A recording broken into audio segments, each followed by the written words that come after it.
Eder, McAllister. Il 3 gennaio 2022 un bus della linea 12 riprende presso questi cassonetti, ferma la macchina di Claudio Sterpin. Quello è il momento in cui da uno di questi due portoni escono due uomini portando una macchina da cucire e la posizionano qua presso questi bidoni. Io cercavo una macchina così, una macchina da cucire da anni, e mi è capitata l'occasione di averla a disposizione, e allora ho chiesto a Claudio se si poteva caricarla in macchina e portarla presso la mia abitazione. Ci abbiamo provato, e quando Claudio ha aperto il baule, sul fondo del bagagliaio c'era un sacco nero disteso come a protezione nel caso, è una situazione normale, nei casi in cui qualcuno trasporta in macchina un qualcosa che potrebbe essere sporco, ma comunque quando ho visto questo sacco nero disteso ho pure mormorato: Madonna, un sacco nero. Liliana non era ancora stata trovata vestita in quel modo. Claudio afferma che quando siamo andati a cercare Liliana, in realtà, lo ripeto ancora una volta, Claudio mi ha semplicemente accompagnato su mia richiesta, mi ha accompagnato dove c'è Monte Spaccato, dove inizia la strada romana, che scendendo arriva fino alla strada per Basovizza.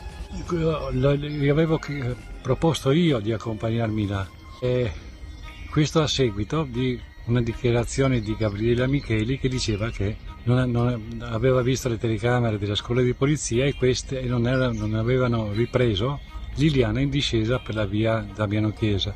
Considerando che non era scesa, non poteva essere che salita per via Damiano Chiesa, e la conseguenza era sicuramente, se fosse salita, raggiungere la strada per Basovizza, continuare per la strada romana e arrivare a Monte Spaccato. Io semplicemente avevo l'esigenza di fare l'ipotetico percorso inverso di Liliana, e così mi sono fatto accompagnare da Claudio su a Monte Spaccato e sono sceso a piedi da solo fino alla strada per Basovizza, dove che Claudio mi aspettava.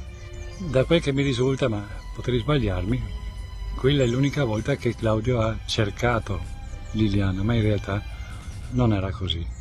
Molti ipotizzano chissà che rapporto di amicizia avessi con Sebastiano. In realtà credo di averlo spiegato molto bene in una delle 4 volte che in luglio dell'anno scorso sono stato a quarto grado, e a seguito di una domanda, una provocazione di Nuzzi, che ventilava l'ipotesi che io e Sebastiano fossimo amici, io gli ho risposto secco, pur avendo a fianco Sebastiano, ho risposto secco che io ero amico di Liliana.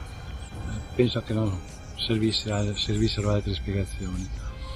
Amico di Sebastiano. Con Sebastiano ci siamo incontrati diverse volte, non ricordo, spesso casualmente, perché quando magari lui era in macchina, io attraversavo la strada a San Giovanni, lui mi vedeva, si fermava, andiamo a bere un caffè, andiamo a prendere qualcosa.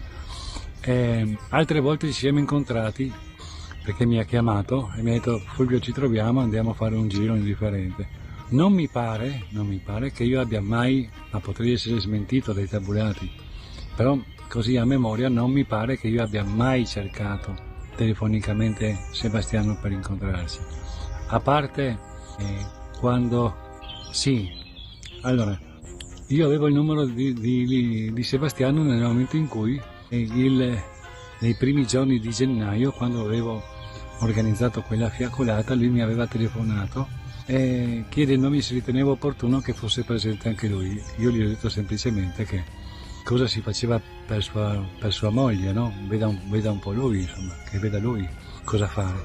E poi alla fine era venuto a questa fiaccolata che poi si era trasformata in un porta un fiore. Erano presenti circa una ventina di persone. Di questi nessuno degli affezionati amici, parenti e conoscenti di Liliana, cioè praticamente quelli che vengono definiti la banda degli onesti. Quando Covalero trova la macchina da cucire, il 26 dicembre o il 3 gennaio? Ecco cosa risponde Claudio Sterpin all'ipotesi che Covalero dica fesserie. Appunto, fesserie e anche peggio.